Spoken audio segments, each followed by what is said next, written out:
Greetings, friends. Welcome back to today's very special Film Alchemist podcast.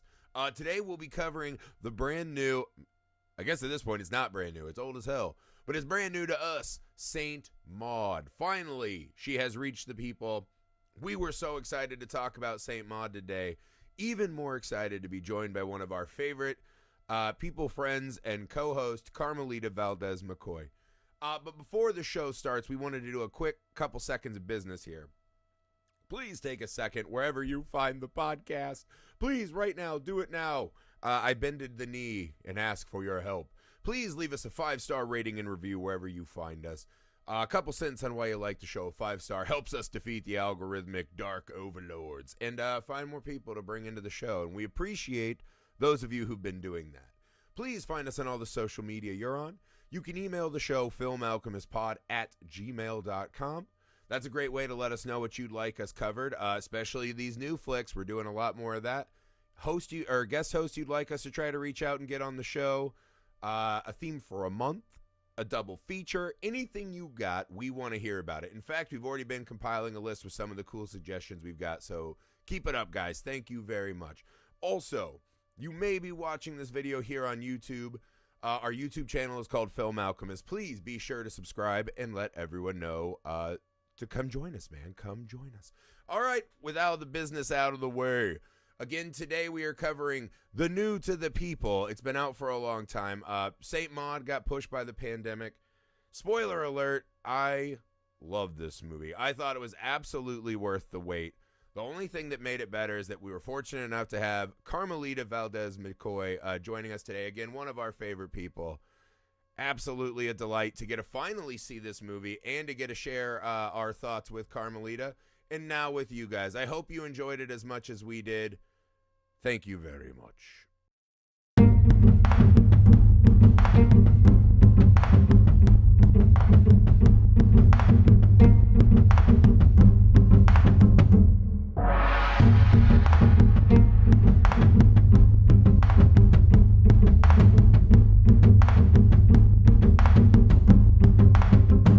All right, joining us tonight to discuss the long-awaited Saint Maud, we are joined by friend and returning host, Carmelita. Welcome back.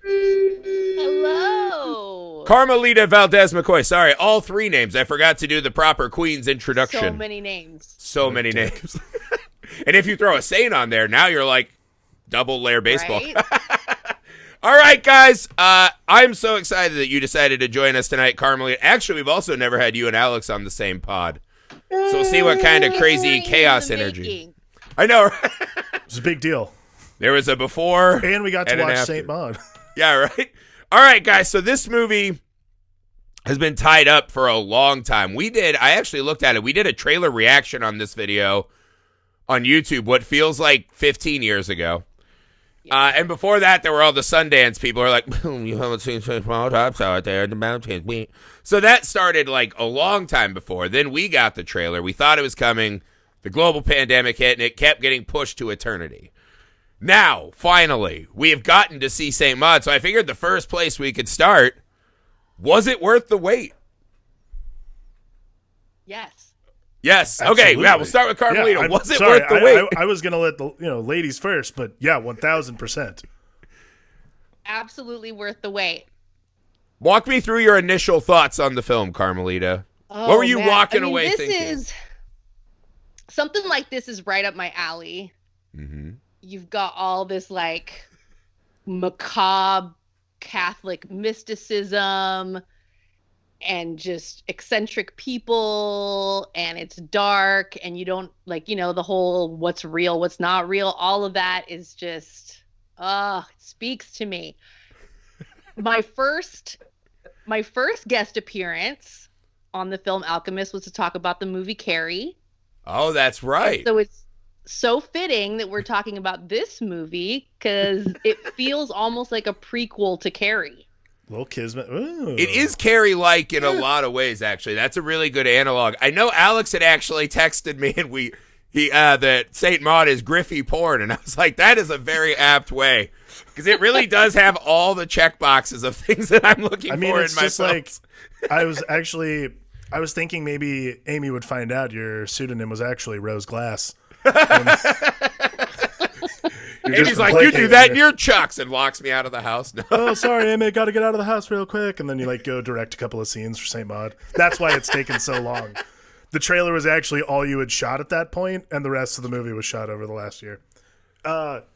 Yeah, I mean, this is basically just like somebody walking around doing like a virtuosity thing with Griffey's brain and turning it into a real thing.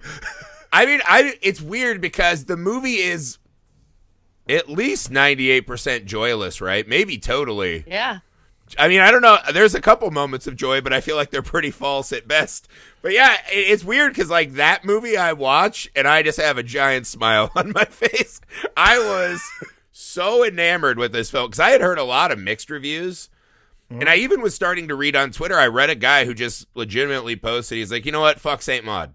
Like, I'm not interested anymore. If I get to it, I get to it. Because they were mad about the first it had to go to theater for 3 weeks and that kind of stupid shit that we're still playing with all the time. And I had heard a lot of people talking trash about the third act and there wasn't enough horror and this and that. I was watching it maybe more critical than normal, and I couldn't really find the flaw. If I had a flaw in the movie, and I guess maybe somewhere we can start, I do think that Stephanie, is that her name? The old lady's character. Was it Stephanie? Amanda. Other basic white lady name. Amanda. Yeah, I was going to say, you like. I Karen, thought Amanda Stephanie, was and going to be more of a foil, right? I thought she was going to be more involved in this journey to save her soul with Maud, and absolutely wasn't. But by the end of the movie, I don't know if that's a critique. This is a tight 85. So actually what I'm going to do. Yeah, I'm not sure. Carmelita, where would you like to start on this movie? There's a lot to go into. There is so much to go into.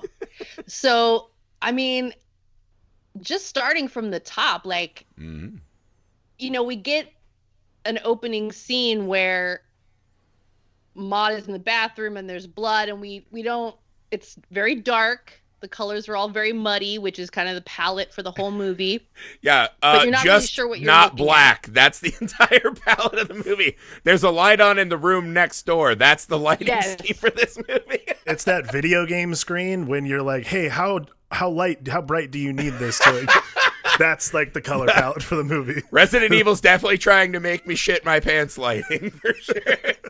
I relate. There's not usually this much light in my apartment. I turn on the light so you could see me. And normally this would be like pitch black in here. Yeah. You know, but it's one of those, like, at first I wasn't sure, is this a flashback or is this like a future event that we're going to work our way back to? And then we kind of open with Maud and her inner dialogue. Like, how quickly did you figure out that Maud was a monster? I think what I kind of sussed out, right? Because as I remember the opening, right? Because I saw, oh, fuck, there's a dead body. That's usually a bad start. Usually. And it looked like it was, because it kind of had a morgue-like vibe, right? It's funny that you said she was in an apartment or what, because to me it looked very like a morgue, right? Like a clinical setting. Mm-hmm. And then, so you see the blood dripping on the ground. It's very beautiful. But then you see just her fucking bloody hands. I think even before we really see her face, and she's cowering in the corner. So the idea being, and I think they show it, because this is one of those unfolding plots throughout the film. But there's, oh my God, this little innocent, small, cowering creature might have fucked this person up and murdered them, right? Something I wanted to ask you, because it's a motif they came back to. I'll throw this over to you, Alex. What the fuck did she see on the ceiling, right? Because it has kind of that edge lighting where you're like, oh, that's the, call to God, right? What the fuck was moving? Because I was like, is that a bug or water? I thought it was, when the movie started, I thought it was blood dripping off the ceiling. Yeah. I'm like, damn, this girl got to work. My God. Yeah, I was like, what the fuck kind of Nightmare on Elm Street shit did she do? My God, she really tapped this guy to strikes. But,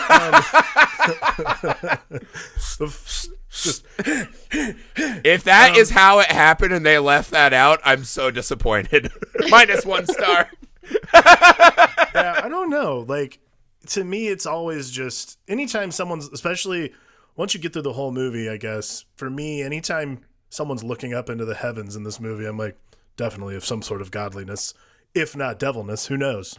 But there's some sort of religious experience happening to Carmelita's point about like when she became a monster, like pretty much anytime someone goes to VO praying to God in movies is my like clue, like person is not right in the head, which is weird. Like it's not an upbringing thing, but I'm just like, that person is not supposed to be praying to God like that.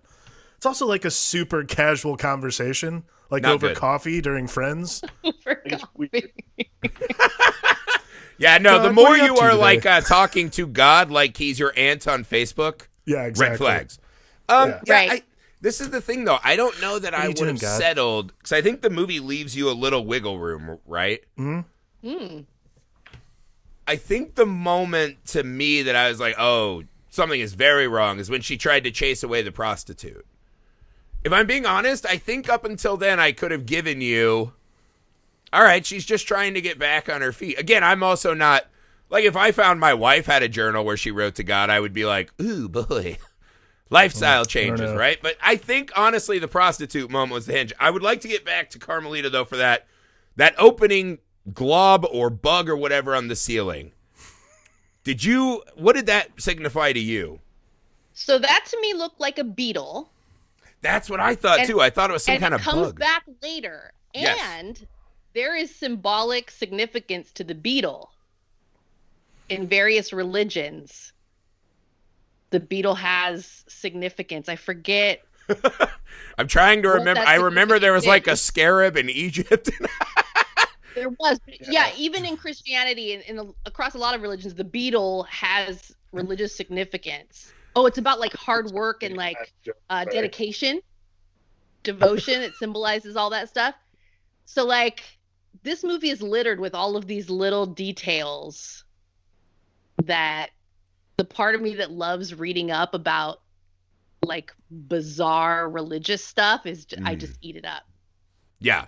I mean, I think buy that's that. the funny thing is because you start finding one of the things that I thought was initially very strange about the film, right? So she obviously has, like, to Alex's point, like a very business casual relationship with God, right? Something along the lines of, it's pretty cool that you let me have this shitty job, but I thought there'd be more, right? That's kind of where she's starting.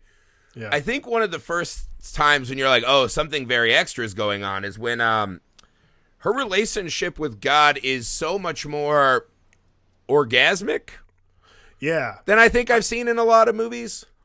Not that kind of orgasmic, at least. Like No, that like felt- exactly like, but better than orgasmic, I right? gotta Like be somehow honest, like, your whole the every ecstasy, cell I is did not find orgasming. ecstasy on her face. Like she seemed like she was. It was like, I mean, well, as we find out, it seemed like the Right. ecstasy you get from like BDSM, like that kind of stuff. I've watched a lot of this show on Netflix called Bonding and the show Billions. So like, I feel like I've had a lot of information and put in my brain on the BDSM community at this point. That's like what I saw on her face a lot whenever she would have those like spells. It was just like, oh wow, she's like got this like hot pain going. Yeah. All of this is like it's all Catholic mysticism. Like All Catholic guilt. saints have, there's all these stories of saints who had mortification of the flesh, flogging themselves, hair shirts, all kinds of physical pain. Sure. No, it's I true. think that one is the creepiest. Yeah, gross. Saints levitating. Stories of saints levitating by location, going into ecstasies, and they describe it like a trance-like state, and sometimes it's body sensations and visual things that they can see, hearing the voice of God, hearing angels, hearing saints. Like if you want to read some really bizarro stuff, read about the lives of Catholic saints. It's wild.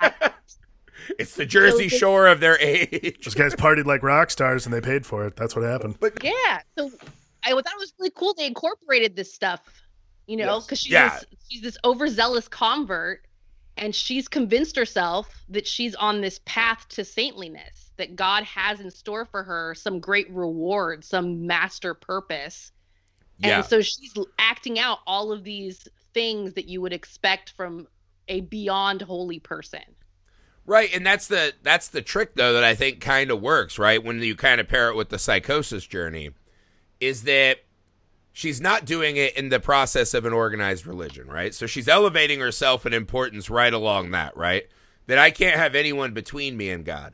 I think the physical manifestation, though, is so much different than I've seen, right? Because we've seen a lot. By the end of the movie, it starts playing almost like an exorcism film. Yes. And we've seen that ad nauseum, right? But the idea of I need so much physical sensation from my relationship with God, right? Like there's the moment when she discovers her path is going to be saving Amanda's soul. Yes. I keep wanting to say Stephanie. Amanda's soul, right? And she is fucking literally grabbing the stairs and like groping it in her face. And she collapses on the floor. Oh, the vipers. The holy vipers. She is losing her mind. In the weirdness of, because this is something that we see throughout, is this, the physical world is very difficult for Maud in this film, right? But I think that extra physical intimacy in her holy mission, I think maybe that's one of the early red flags, right? That there's something even more sinister going on. I don't know if that's the right word. How'd you feel about that, Carmelita? No, absolutely. It's like it becomes, you start to get that feeling like this isn't just about like she wants to have religion in her life or she wants to have a relationship with God. Like she wants a relationship with God. She's thirsty. She wants that. Like, and she's completely isolated. She has no friends. And we see later in the movie as when she feels like maybe God hasn't come through on his end of the bargain in terms of the reward she was expecting, and she goes to the bar to hook up. It's like she's always chasing some kind of a connection, some kind of intimacy.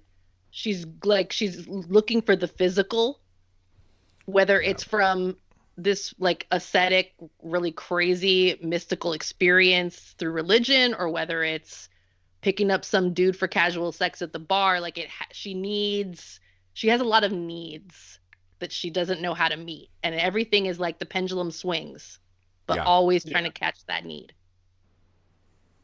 Interesting. Yeah, she has this, because it's interesting, like she has all these needs and yet she decides to do a job that essentially values her simply because of that. Like that's the kind of like being an stay-at-home nurse is literally a beck and call job. So it's interesting because the pendulum swings so hard into the direction of like what she's trying to do, which is heal somebody, not necessarily like only in the nursing sense, but also in some sort of spiritual way as well. That it's interesting when it swings the other way, like you were saying, she goes buck wild in the other direction. Like insane levels of the other direction. And then that middle area that she's trying to find the entire movie is just elusive. Well, there's the bit of, because that job is actually seemingly saintly, right? Helping ease someone's pain as they're on their way out, right? It's a pretty thankless, fucking miserable job because you know your patient is going to go and they're in tremendous pain, right? So I think the idea that she has a job that seemingly is following the tenets of Christianity, right? But there's also a part of Maud, too, that her journey is so much more... I think it's one of those things we kind of brush off, but I think a lot of religious experiences come from these sources of pain and trauma. Yeah. And so the movie does a pretty great job of this, right? There's never that scene where Maud breaks down and is like, you don't remember what happened to me on May 8th, 5 p.m. Like a lot of movies do that. And it's like, here's my official backstory.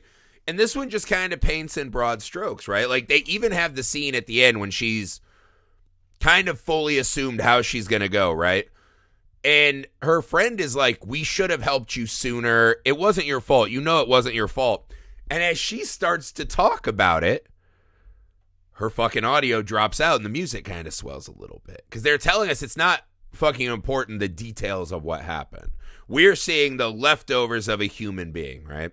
And we get to fill in, right, that, oh, she was at the bars probably chasing those quick fixes a lot. She's probably had trouble finding employment. So you start to see some of this. And then all of a sudden, so I was telling my wife, I think the thing I like about these movies, I think religion is just so fucking intense and scary to me, period, right? Because I was like, to me, it's such a great place for horror because it's not a far leap from, So I was like, what's the difference between your aunt at dinner telling me that God actually talks to her and tells her what job to take versus if you see a guy wearing, paper bags on his feet do that on the subway, you're like, oh, God, I got to get out of here, right? Like, what is the fucking line? And so I think the people that start, they openly believe in something that we all know is false, right? Like religion has kind of a mental illness aspect to it. And so this movie so brilliantly shows why something like that becomes so just instantly appealing and gratifying.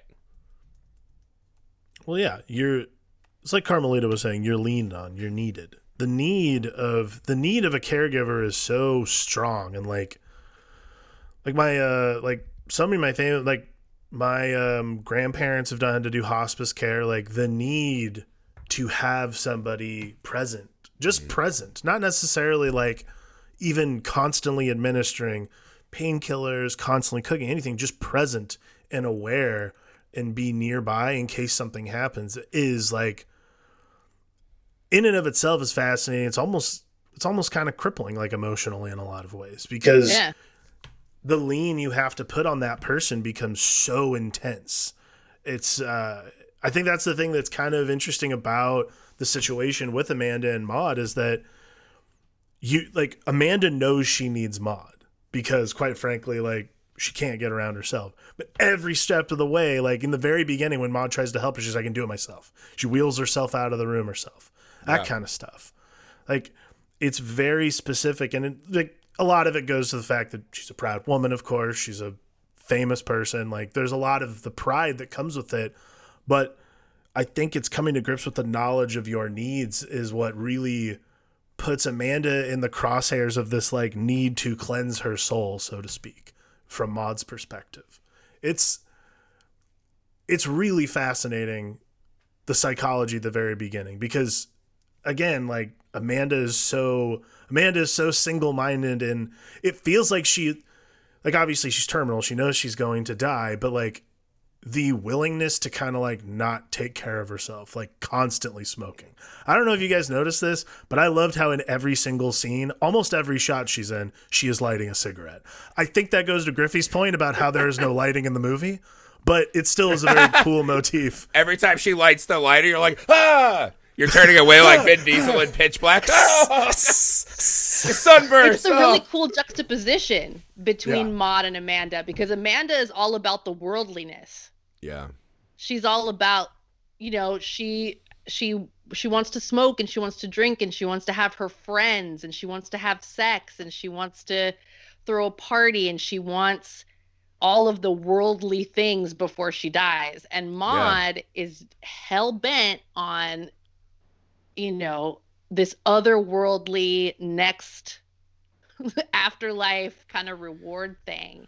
Yeah. And they're diametrically opposed. Yeah. I think one of the things I thought was really interesting, the moment that I decided like, oh wow, Maude's kind of a monster, was when she was kind of having that dialogue. She's monologuing about how, it's very noble, to be a hospice nurse and take care of people. That's noble. And she's kind of poo-pooing it, but she's going to save the soul. How awesome is that? And it's that moment where I'm like, wow, like Maude really doesn't give a shit about taking care of other people. She's not in this to take care of Amanda or anyone else. She wants her reward. Yeah. Well, also you don't know which soul she's targeting. Right? Exactly. And it's, the person who's doing good for all the wrong reasons is just as dangerous as the person who's intending to do harm.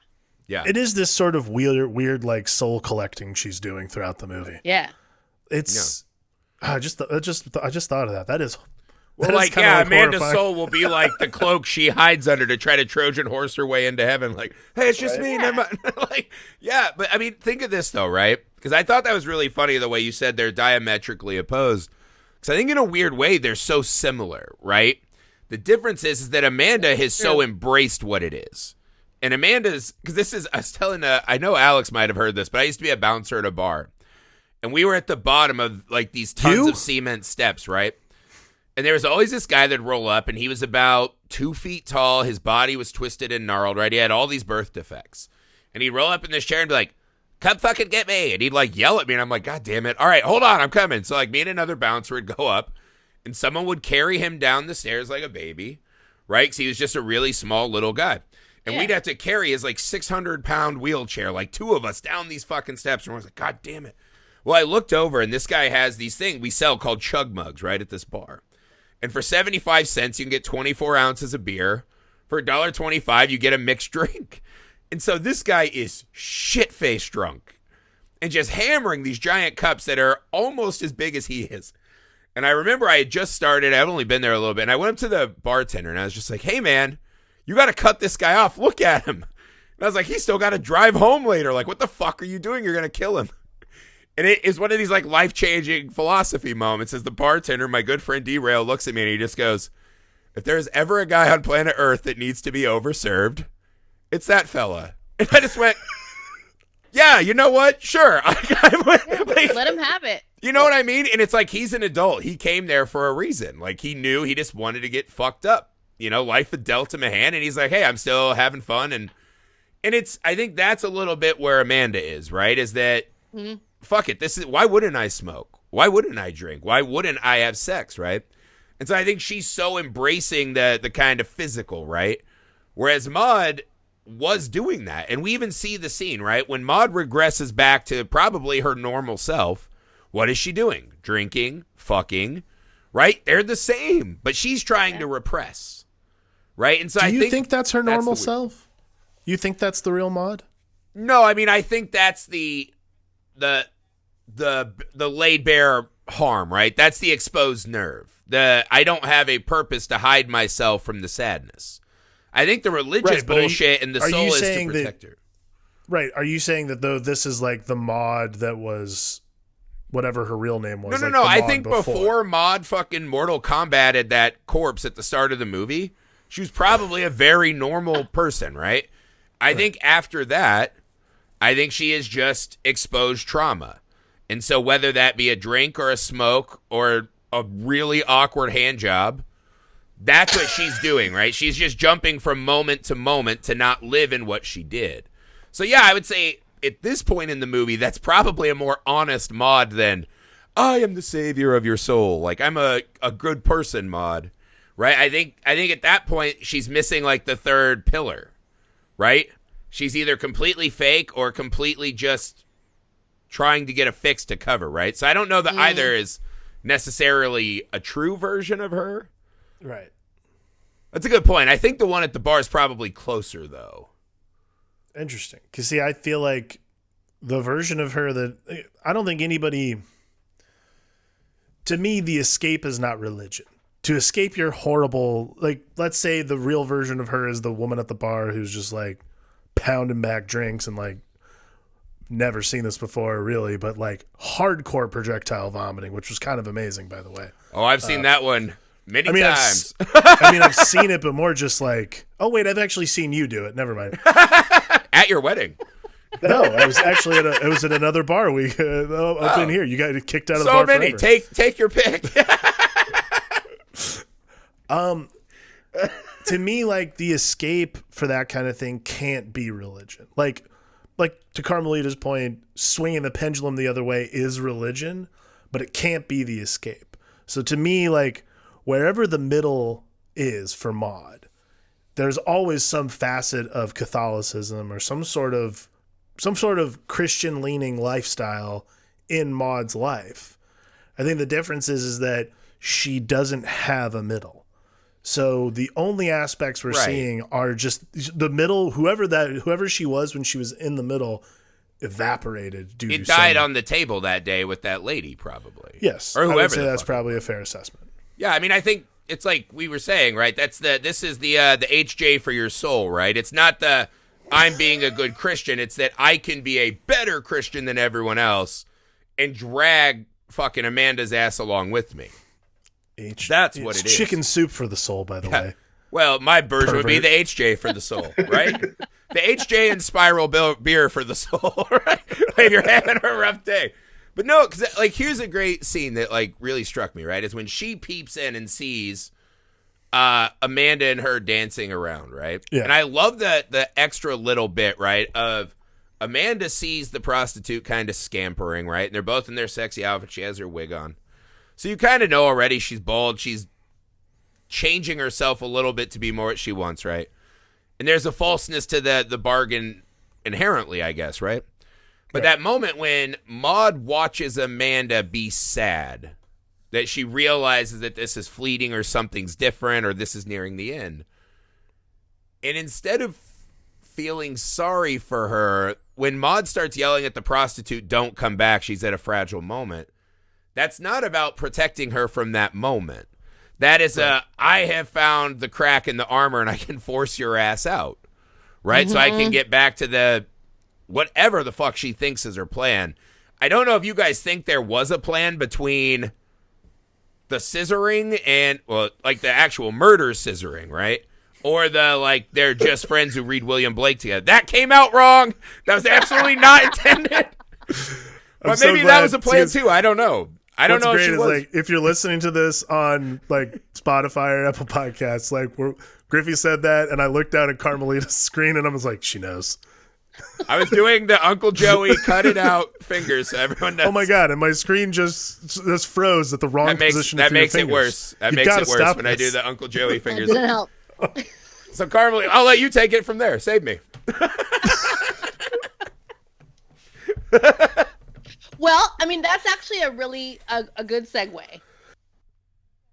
One of the scenes that I love is the party scene when Amanda is kind of passive aggressively confronting Maud in front of this entire all the guests.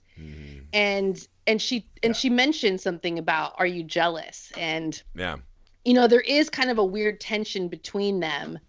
Amanda mentioning that Maud is more attractive than the previous. And earlier when Maud was going into her ecstasies while they were praying, and Amanda pretends to do the same and kind of that's right, the sympathetic godgasm. Yes. Yeah, like there's some tension there, but Amanda calls her out on it and then proceeds to deliver the coup de grace when she says, "Oh, nothing," something to the effect of "nothing compares to Jesus's hard pulsing whatever," and then Maud slaps her.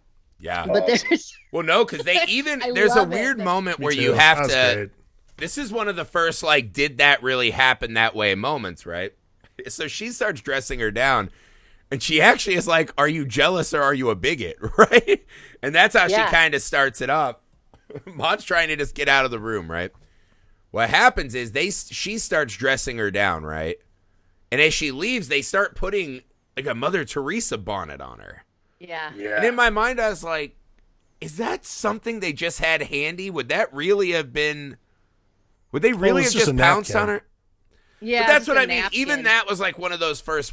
I think maybe it didn't strike me in the moment, but by the end of the film, she is clearly imagining a lot of the events that occur, yes. right? Especially when she takes an action. What? I lied. Actually, Griffey, you might be onto something.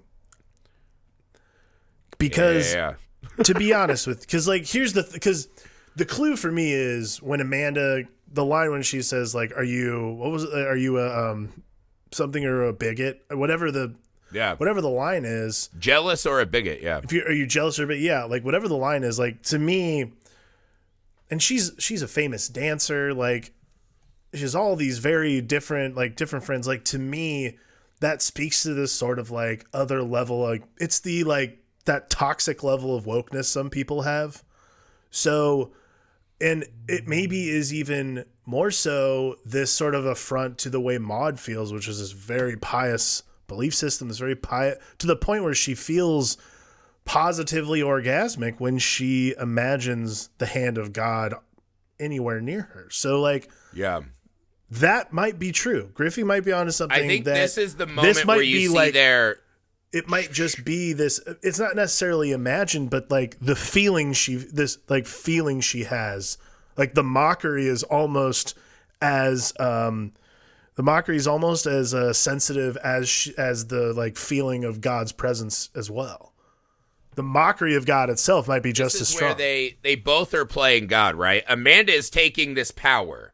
I am going to berate you in front of an audience, right? Because she could have just fired her ass that morning when she got the call. Totally. Hey, Maud freaked the fuck out on me, right? But she wanted to dress her down there, right? This is Amanda's God complex. And this is challenging directly Maud's, right? The thing about the napkin I thought was weird, too, is because when she smacks the fuck out of her, right? Which I think all of us would like, that would feel good, right? Well, granted, she's like a sickly, dying old lady, but like, she talks some shit. Like, that would feel nice, matter. right? Yeah. To fucking lay a good smack on her. And then all of a sudden, what happens? The very next thing we see is Maud is doubled over in pain. Right? So the way she feels God orgasmically when she's on the path, this is almost the rebuke of that. That she knows she has veered from her path some way. So she's having one of these physical interactions with godlyhood again. So I don't know. It didn't strike me a lot in the moment, but the more we're talking, I was like, maybe that was the moment it starts sliding a little bit for her. Because then after that, she's fired. And now we're really cut loose, right? But I wanted to bring up one more thing. One of the things I heard about this movie a lot is how very little horror there is in it, which I find, this is one of those horror movie critiques I like. It's not scary enough. All right, whatever. I don't know if that means body count or blood or murders or whatever, but I thought this movie was fucking horrifying, right? And they do a great job. It's kind of twofold, right? Like a good example of what I'm trying to say is there's just lingering dread in every scene. It's one of those movies where you're like, any fucking horrible thing could happen at any moment. Mm-hmm. And so you're on guard, right? Like a paranormal activity. In a way, this movie turns God into the creepy demon that's going to knock your cabin door open in every shot, right? But the moment is when she sees her friend on the boardwalk. I think it might be right before the party scene, right? Joy. I was so scared for Joy. And she calls her Katie. She's like, Katie. And we're like, it's like just kind of a quick throwaway. But you're like, wait, what the fuck did she call her? And then she's like, oh, you're still nursing at, they know what happened? And they just, again, they don't do, yes, they know what happened on May the 8th, 5 p.m. You know, they're not, like, they don't do the scene, then they just leave it ambiguous. So then we're sitting there filling in all these, so I think that was one of the really cool things. This movie is just, I feel like it was one of those, every frame is just dripping with dread. Yeah. I thought that was amazing. I don't know. I don't, would you guys think that's a fair criticism of this movie? I don't. Here's the thing. I have a pretty high threshold for being like legitimately terrified.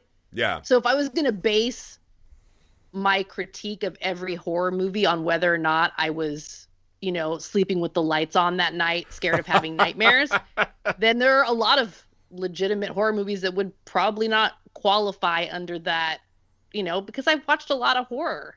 Yeah. I have a higher threshold. So I don't need to be up in the middle of the night with the lights on, scared to leave the closet door open for something to qualify as horror.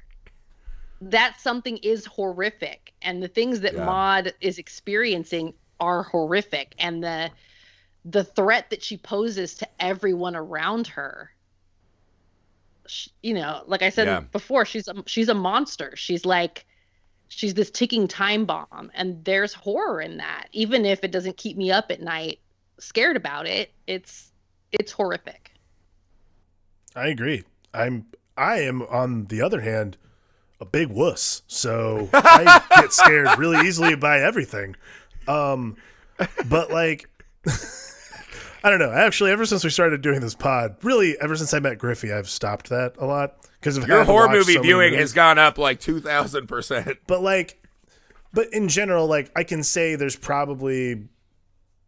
like one movie that I've had to keep the lights on in my entire life of watching like any kind of horror movie. But like I agree, I don't think it's a fair critique at all, because there are plenty of movies I've watched that are absolutely horrifying because they're uncomfortable, because they expose things about ourselves. Like you could watch, one of the most horrific movies I've ever watched is Kids. Good Lord. Yeah. That is the scariest movie, one of the scariest movies I've ever watched.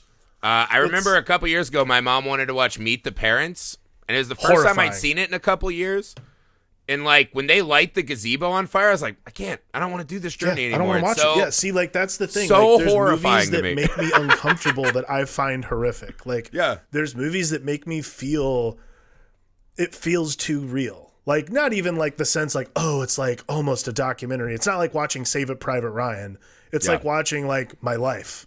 I already experienced my life. My life is fine, but horrifying in its own regard. So like I don't want to watch that in a movie. Well, I don't know Saint if it's that I'm Maud. just in Indiana, but this one to me is the really scary shit, right? Yes. Just when a person just through trauma or other reason just is like, I'm no longer like part of the societal contract, and they might just show up at my house and scissor me. That's horrifying to me. That's really scary. You know what I mean if you've seen the film. But like that to me is scarier, right? Like the ending with her on the beach, which we'll get to later. That to me is way more scary than the shit I see in a lot of movies, right? That are I think horror becomes like a marketing gimmick, and people really hold you to that. Yeah. Right? It's like, And what it do sucks. you want? Do you want corn syrup, or do you actually want to be scared? Yeah, like, I think that it's to an me is unfair always the thing we quotient. lob. Like, 'Cause I remember this happened to me when I saw The Witch the first time. Every trailer was like, this generation's The Exorcist. Prepare, bring your diaper. You know what I mean?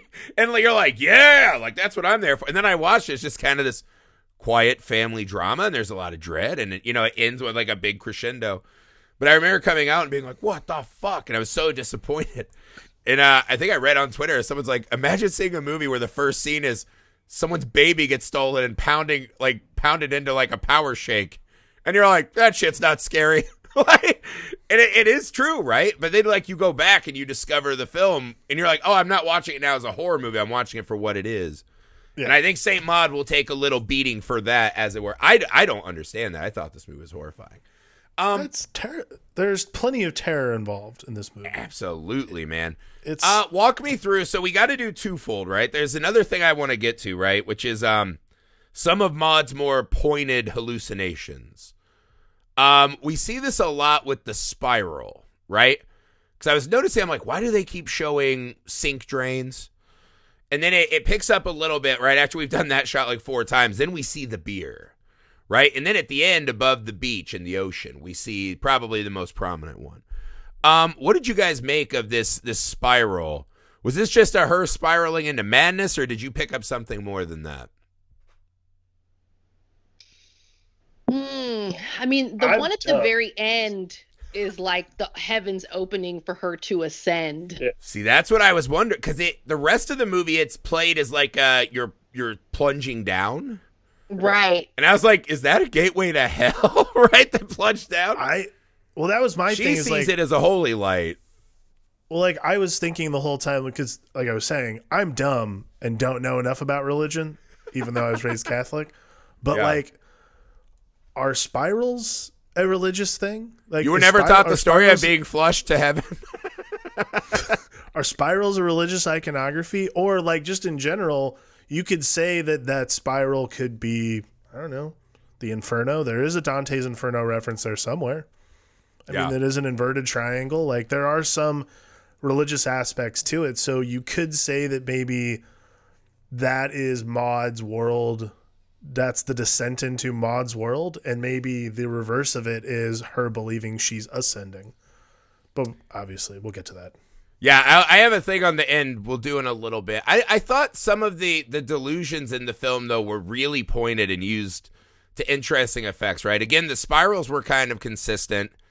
We see them, when she's seeing herself in the mirror, whether she believes that or not. There's one where she has a nosebleed out of nowhere. Another, she's washing her hands. And then we see it at the bar when she's really spiraling, right? She just did the HJ, spirals, and then just gets pushed into... just generic, chubby, bearded guy, right? And that ends horribly wrong. Yeah. I know. We talked before the pod. We talked right before we brought you Carmelita. We were talking. He's like, oh, man, it was so weird to see one of us in that movie getting murdered. Getting almost murdered. We both just look exactly like that kind of guy. But like, we're married. We don't have sex anymore. We're married. We're like, poor Film Alchemist podcast listener almost got killed by Maud. Oh, good. Hey, man, there are worse ways to go. But all right. It's a great scene. It's a really good scene. That one is weird too because when she just rolls over, because that's when we see the chest cracking, right? Oh my god, that is fucking scary. By the way, so that is something that is a legit. little more specific. Do you think she fucking actually cracked someone's chest open? If so, was that an accident? Was it on purpose? I thought that was the callback. The details I know, right? She was an overworked hospital employee at like the hospital from hell. Do you think she actually cracked someone's torso open? Yes. Yeah, I mean, I think so. That's can insane. do that. How much would you have to do to crack someone's body open like that? Your wife's a nurse. Ask her. I feel like it would take my wife like 1,000 presses before my body would give way. Yeah, like the medical viability, I don't know of like all the blood and stuff like that. I don't know. Like, I mean, it was on how her many- hands. Yeah. Yeah, like how many? Look, I'm huge. There's no way I couldn't almost kill someone giving them CPR. Well, yeah, me and you were like almost 300-pound people. Maud weighs like $110. Like just the physics. Like I could just fall off my couch and crack someone's body. Not without the, But not along with the power of the Lord, sir. She's pushing at least 3 bills. that's true. there. The power. She's pushing out demons. But this gets to my point. Do you think in that moment, because we see at the end, right, when she takes blood again, she sees a shift and she thinks she's actually not fighting a human. Do you think this was an accident? She's just overworked, or was this the first mental crack on her holy journey? Wordplay. That's a good question. Was this Yeah. the first I'm fighting a demon? Let me add one more piece of evidence onto you. Whose Do it. voice does she keep hearing, right? When Amanda goes bulbous head and fucking, Jedi mind tricks her across the room, right? She gets up and she has a voice that is no longer Amanda's. It sounds more like a masculine voice to me, right? Like a demonic voice. Mm-hmm. There's also the scene where she's talking to White Phillip, I guess, the angel Phillip, right? Before. Mm-hmm. Also, that kind of deep husky timbre, right? Is that the voice of the first victim? Who is she hearing in these moments? I don't know. Maybe this is all tied together. I read it as voice coming out of Amanda was demonic, and the voice she hears in her room is the voice of God. Same. See, I thought But I maybe would say those it's two were her connected. hallucination of the voice of God. Right. Yeah, because that's it when she is... Because that's a weird scene, too. She starts seeing the fireworks. She's throwing up, right? She's getting rid of her sin, as it were. Does she levitate before or after she hears the voices? I don't know that it's like a big difference, right? It's kind of all in the same...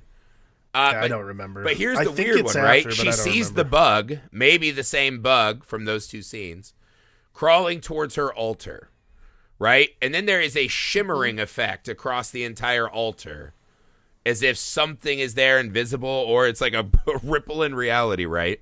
Before Right. she It's like hears a text White Phillip. notification from the Almighty. Yeah, right? And that scene, oh, man. Because that one is insane, because that's right when she's starting to ask, right? I feel like I'm jumping now, because this is when all the crazy shit happens. So before that, she's kind of like, I got to get back in this house. She meets the nurse who's replaced her. And she seemingly decides she's a good person and runs back to her apartment. This is the last grasp of sanity, right? And she's just doing the, hey, am I getting this wrong? Boom, right? This is when all of these things start falling into place, right? Am I getting it wrong? And then she hears the reaffirmation. I'm not all the way sure why in that moment. She actually reaffirms, right? So she's been fired. There's another nurse who she seemingly lets off the hook, and she goes and gets drunk and all this. And then she just redoubles down on the mission, hearing the actual voice of God. It feels like an odd moment. Is it just that she can't survive anymore without this delusion? Perhaps. Yeah. I mean,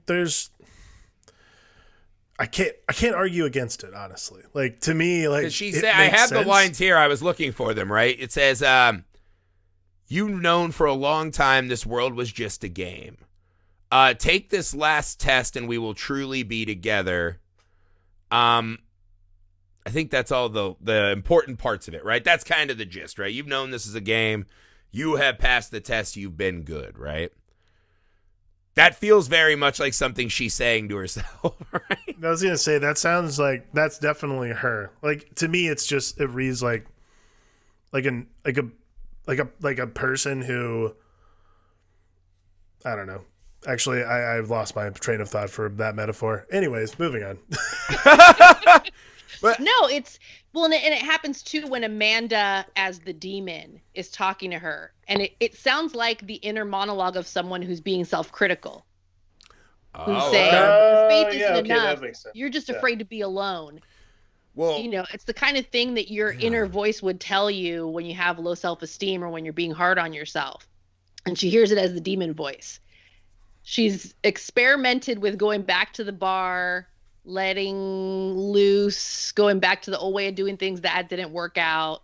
She's now been fired, so that didn't work out. And I think it's like the voice of God, which is really her inner voice telling her like, well, it's final solution time. Right.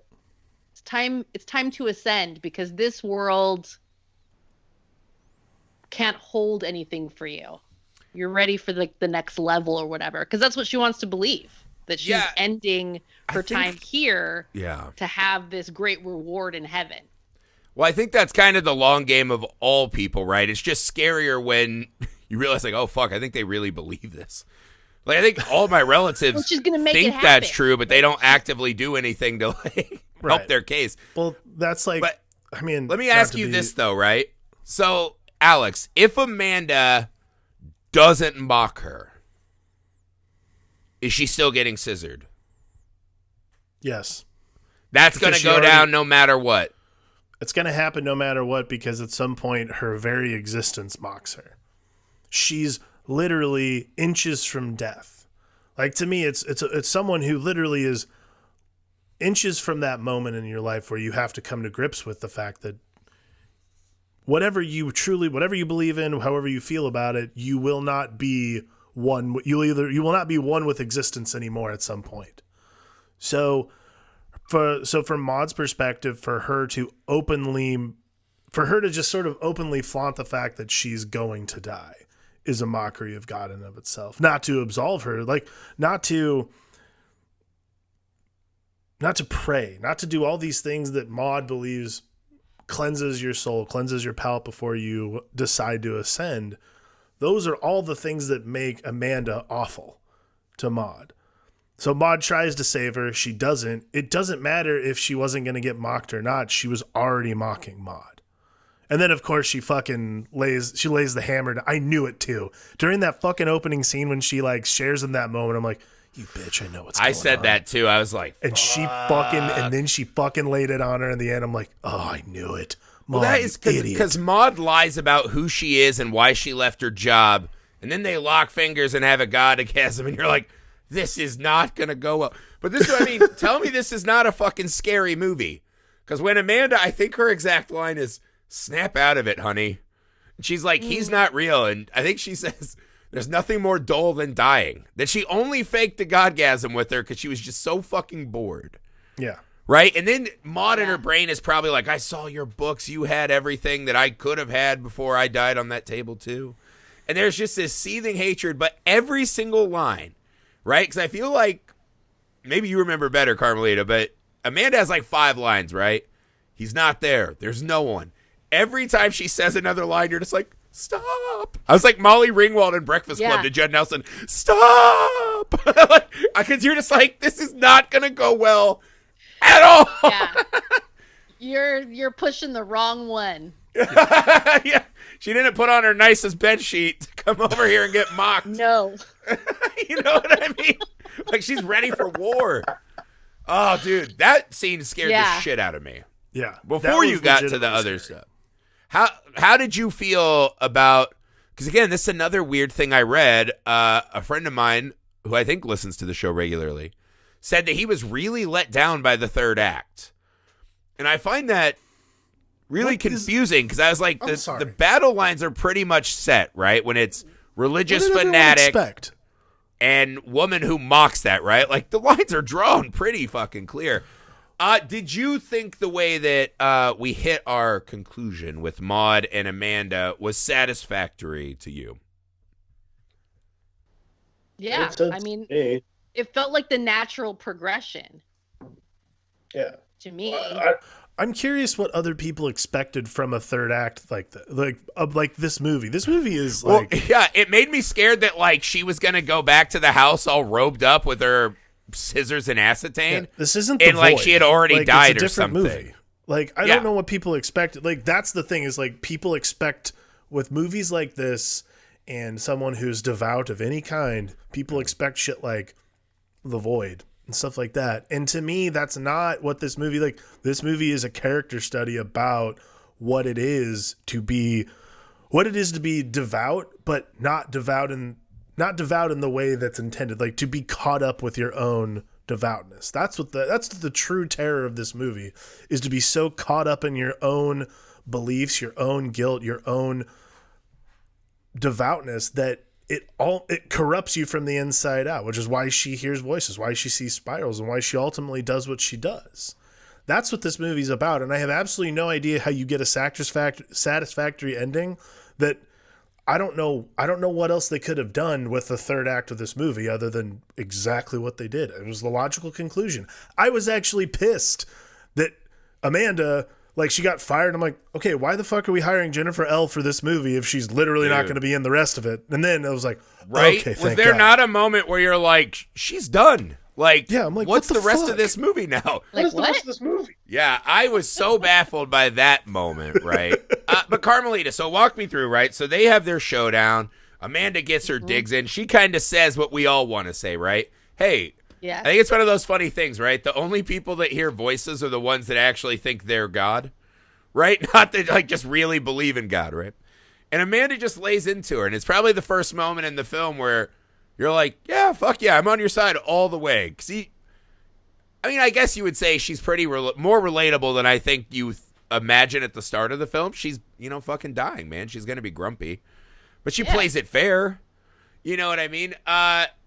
Did you find the little turn, right, into the possessed Amanda, real or imagined? Did you find that a nice addition to the scene? I loved it. Same. Oh, good. Okay. I loved it, and I I'm was gonna like tell you screaming what, in happiness.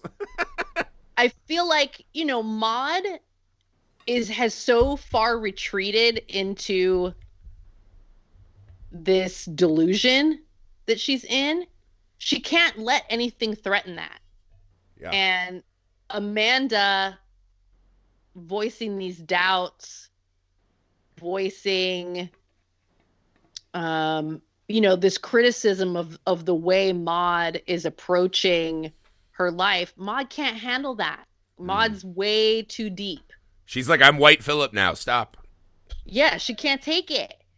So it's like a defense mechanism. Yeah. And so, of course, Amanda isn't just a middle-aged dying woman on a bed confronting her. No, it has to be demonic. Yeah. Well, let me ask you this, Carmelita, because this is kind of the interesting way the scene ends, is the way she perceives herself to get thrown across the room, right? She's so the vipers with what you just said about my lifestyle and my religion. How dare you, ma'am? Do you think, because there's a really beautiful shot when she's leaving the house, right? She's, again, her hands are covered in blood, like we saw at the start. Again, she sees whatever the fuck that is. Again, I can't tell if it's a beetle or water because there's no lights in the house, right? Although if you're going to commit a murder, don't turn the lights on. So that's just good cinema verite. No. Yeah, right? So Cover whatever she fucking sees, and then Maude floats out of the front door, right? Starting to laugh a little bit. So I have a twofold question, right? Do you think that in that moment, the laugh is false? Because Amanda now is kind of proving her point, right? When she viciously lashes out with her with scissors, is that saving her soul, even if she thinks the demon's in there? Is that the ritualized ending she had hoped for, right? Did Amanda kind of win at the end? Is that a moment of triumph for Maude in her mind or not to you, I guess is my question. For Maude, yes. See, I wonder about that. She's vanquished the evil. She's released Amanda. So then you think maybe that opening scene was on purpose then, if she saw the same thing in the ceiling above. Maybe, okay. Maybe. Just to get back to that. But anyways, so finish your thoughts. So you think that Maud walks out of that room assuming she has mission accomplished, saved the soul. Yeah. Wow, that's fucking horrifying. And it sets her up for what she does the next day. She's now ready to ascend. Yeah. I gotta say, too, that final scene is so much better than I assumed the last bit of this movie was gonna be. Alex, walk me through. So our last scene is on the beach, right? One of the things I like about the journey to the beach is just how she's walking. And just, again, she's just saved a soul. She's transformed. No one seems to give a fuck until she dumps that shit on her head. And then it gets a little surreal. What do you make of this final scene, Alex? What did you take away from this? I mean, it's literally what we've been debating this entire episode, which is what's real, what's not. I mean, again, though, tell me that wouldn't be the scariest fucking day of your life if that happened in front of you. Oh, hell fucking yeah. If a woman did that, anybody, it doesn't have to be a woman. If literally anyone did that in front of me, I'd be like, I'm never going to bed again. That was horrifying. Yeah. Literally anyone. Anyone did that. Anyone can do that. But like, I like she says glory to God, does the whole thing. And I love though how she's like this, because it goes back to this like awesome, like the beautiful and the profane, where she thinks that this is the canonizing moment for Saint Maud. This is her moment. But see, that's where the fallacy is that any saint that was martyred, so to speak, they didn't self-martyr themselves. It's literally not what martyrs are. It's by definition not martyrdom. So to do that to yourself is against, I'm assuming, Roman Catholicism is what she follows. It's a cardinal sin. It's a cardinal sin. Like, she's now for sure not getting into heaven. She is not a saint of any kind. Yeah. And then we see what's really going on. Like, her feeling one way or another about it is immaterial, when the reality is that she's literally just screaming on a boardwalk as it happens. Like, that to me is the... I'm sorry, it's a mortal sin. Either way. How dare you? That is a cardinal sin of the film Alchemist. Disappointed. We are the most factually accurate. No, I'm just kidding. Get my blog. Yeah. Well, I forgot too, because I think that moment is beautiful, because I had forgotten that she goes to her apartment and sees her angel wings, correct? Yep. Yes. So she obviously thinks she's done well, or maybe that's just the all the way break now that she fucked up and scissored Amanda to death. Maybe that's her starting to do this. Because the thing I liked about the ending, right? Because I saw that she dumps everything on her. You're like, here we go. I knew this was coming. And everyone starts being like, oh, shit, call the cops. So you hear a couple people rushing. The shot that just fucking sold me, though, is when they turn around and everyone's just staring at her. Fucking frozen like pod people. And then they all kneel before her as she starts, a little bit lighting up. And she has this very saintly smile. I thought that was, it looked like a William Blake painting, right? I thought that just fucking sold it to me. Because the one thing I thought, because there's that extra scene where my wife literally just went, oh my God. Was that just half a second of her just burning in agony screaming, right? Yeah, it's effective though. It's an effective 30 seconds. It's a fucking hammer, because to Alex's point, right? We talked about this a little earlier. In that moment is probably the truest emotion we see from her in the whole film. That is the moment where she is the most whole and complete and in herself, right? It's just this burning away of this physical that has become so fucking atrocious, right? Because she tries to kneel down on the pebbles or whatnot. She tries to burn herself on the stove. She has the tacks in her shoes, which is horrifying. And you see little bits of smile, right, as she does. Oh, my God. Sorry, and to the me, sound that effects lets you know when she's walking with the tacks in her shoes. That was brutal. But that's what I mean, right? That makes it play. Keep going. It plays false to me, right? She's smiling because she knows that she's doing something more than all these other plebs on the street, right? She's better than them. And so But that one moment of her actually on fire, that felt, for some reason, I just got like this fucking just cold, hard truth of the movie in that moment, right? And it was such a fucking just horrifying final moment. Yeah. For this late, it really, it fucking unsettled me. You know, it really, because a lot of it, like, there's the scene when, like, her hurting herself, right? Yeah, I mean, for sure. I just love it when I see a crispy ass person. No, I love it when a person immolates themselves on the boardwalk. Yeah, well, the other scene that I was like, that kind of feels true to her at least, is when she freaks out in the bar right before she goes home with Alex's stunt double. And she try Griffey's. How dare you? He was much more of an Alex. Never mind. That's listen. Let's just say he's a Film Alchemist listener. That's it. Right? Sure. Listeners, you can hit us up on Twitter and let us know. It's Alex. It's Alex for sure. But no, so she sees that moment, right, where she sees the lady like licking her fingers, right? She sees the men glaring. She's getting touched. It's all the physical world is attacking me, right? And I was like, oh, that feels, it's shot very surreal, but it feels like a moment of truth, right? But then by the end, you're like, no, all that was nonsense, man. That was the moment. Like, that was the harsh reality of this movie is about a woman through, who knows, man. Just, it's hard. I think it's hard to be alive, man. I think it's something people used to ignore. It's like, shut up, work harder, don't be a bitch. Don't be a pussy, whatever they used to say, right? In like our parents' generation. I think a lot of us now, and maybe a lot of us this year, maybe having to wait through 2020 was the best thing that could have happened to Saint Maud. So I think a lot of us just are like, yeah, man, I get being at the fucking absolute brink and just praying that an answer will fall from the sky. And that I do matter more than I feel like I do, especially this year. And so through whatever means, she just broke, man, and she can't exist in our reality anymore. That scene in the bar is her, I can't be around you monsters anymore. Like, I can't. Yeah. And, whether she's the monster or they're, like, we're all monsters, I don't know how I fall on that by the end. She definitely does monstrous things.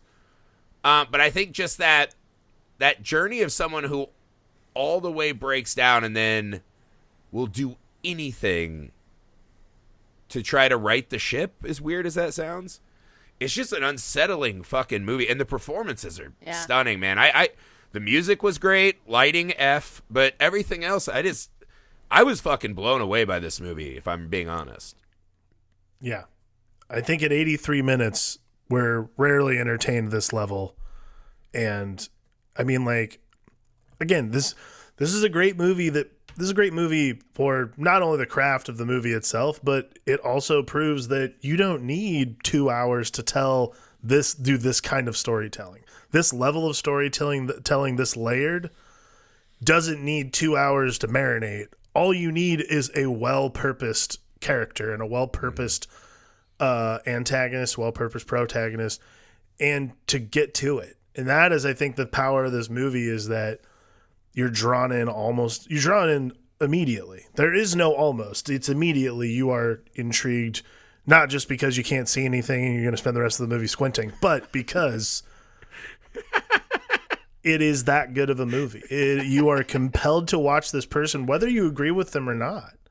You're compelled to watch someone who would have, again, I cannot tell you how engaged I was the moment she literally has like Central Perk coffee talk with God while she's like getting ready to take her new job. Like, wow. Sorry, or Cafe Nervosa. Sorry, Griffin and I are Frasier guys. So the audacity of Maud. The audacity of Maud hits you right away, yeah. Yeah. No, Carmelita, final thoughts on this film. What are you going to take away and remember from this film?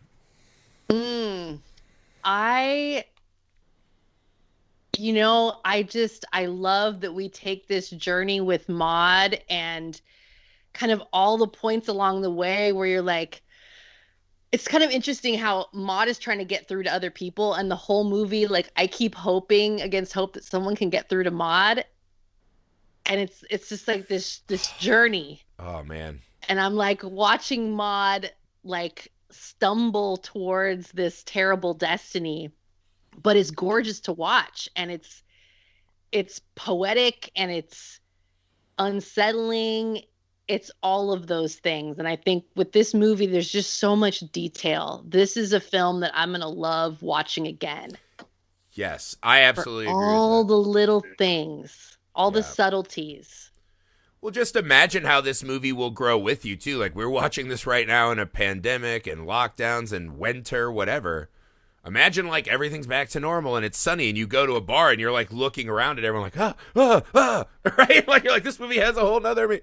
I think to Alex's point, too, keeping it short, we don't need to know her whole backstory, right? Yeah. We don't need to see every detail. And I think there's just something about the way this film is oozing and overflowing out of my TV with that gloom and dread. I don't know that you can do that if you add another 30 or 40 minutes. But yeah, I think it's just, except for the lighting department, such an exceptionally crafted film. And it works on every level except for the lighting department. It is amazing. It really was, and honestly, I feel bad. I don't want people to shit on it for not being enough of a horror movie or for having to wait so long to find. I thought it was absolutely worth the wait. Yeah. That in and of itself is like a 2-hour long podcast, by the way. Yeah. So yeah, we do a lot of that because we do horror, and I've had people message a show and be like, "You guys really aren't a horror podcast. You shouldn't talk about horror." I'm like, fucker, we do as many horror movies in almost a month as most people do on their entire year podcast. So fuck you. We did Halloween. But anywho, the whole month, every single day. Thank you. And then, yeah, me and Alex are almost about to scissor each other to death, and we move on to other... Stop saying it that way. They know what I mean. Cut it out, Alex. Cut it out. I got to do an outro. All right, guys, please take a second, leave a rating and review. Please subscribe to the YouTube Film Alchemist. Email the show, filmalchemistpod@gmail.com. You can find us wherever you are on social media. Carmelita, would you like to tell everyone where they can find you? Yay! Yeah, you can find me on Twitter, always on Twitter. Also Letterboxd, same handle, Carmelita Says. Yeah, absolutely. And we'll have that in the show description, guys. Join the fun. Carmelita, you are one of our favorites for sure. Thank you so much for your time and insights. No, you guys are my favorite, so thank you for having me back. All right, guys, we'll be back with more Inhuman Love. All right. Bye.